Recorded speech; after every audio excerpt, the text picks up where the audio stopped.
मुख्यमंत्री डॉक्टर मोहन यादव ने राजभवन पहुंचकर राज्यपाल डॉक्टर मंगूभाई पटेल से मुलाकात की। राज्यपाल से मुलाकात के बाद मीडिया से चर्चा के दौरान मुख्यमंत्री ने कहा कि मध्य प्रदेश में 3 चरणों का मतदान सभी के सहयोग से संपन्न हुआ है और चौथे चरण का मतदान कल यानी 13 मई को होने जा रहा है, जिसमें उन्होंने मतदाताओं से ज्यादा मतदान करने की अपील की। वहीं इंदौर में कांग्रेस के नोटा अभियान पर निशाना साधते हुए कहा कि ये कोई चुनाव चिन्ह नहीं है, कांग्रेस को शर्मानी चाहिए।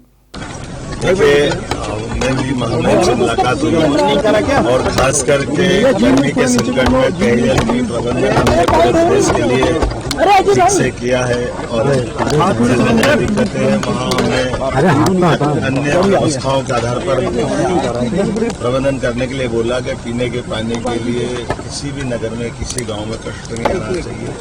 और मुझे इस बात का संतोष नहीं लगा था जो हमने प्रबंधन किए ऐसी कोई बहुत बड़ी मेजर परेशानी नहीं आई है।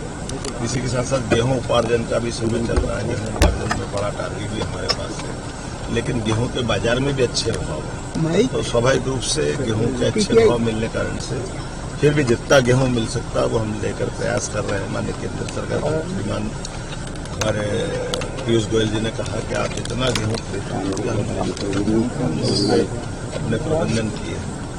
लॉ एंड ऑर्डर को लेकर के भी भगवान की दया से सब कुछ संतोषजनक हुआ। चुनाव के चारों चरण के चुनाव सबकी मदद के साथ अच्छे से हुए हैं। मैं इस बात के लिए प्रदेश की जनता का आभार मानता हूं कि निर्वाचन की इस प्रक्रिया में अंतिम चरण का कल का वोटिंग का दिन है।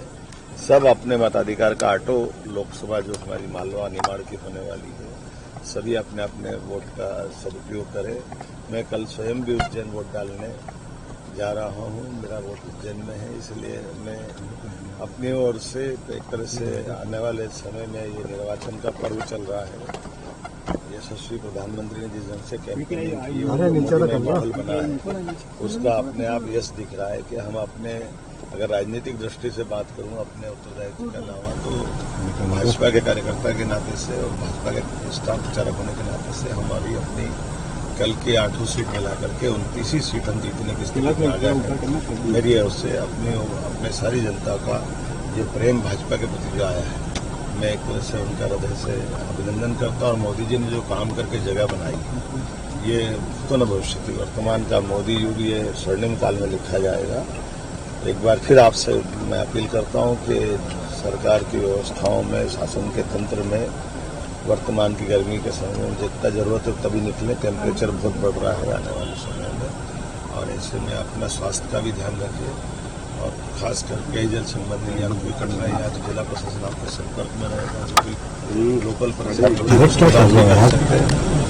एक बार फिर कल मतदान चला रही है। देखिए नोटा ये कोई चुनाव चिन्ह नहीं है और ऐसे में कांग्रेस ने पहले अपना प्रत्याशी खोया और अब अपनी बुद्धि खो रहा है। इनको शर्म आना चाहिए कि नोटा के ऊपर कोई वोट डलता है क्या? नोटा के ऊपर कोई नोटा चुनाव चिन्ह नहीं है, नोटा ऑप्शन है अपने आक्रोश व्यक्त करने। तो इसका मतलब कांग्रेस अगर हारती है तो वो निर्वाचन के खिलाफ जाती है।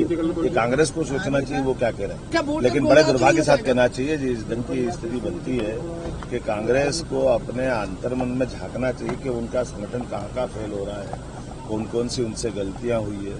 आगे आने वाले चुनाव में फिर मजबूती से लड़े। पराजय की लड़ाई अगर नोटा की बात कर रहे हैं।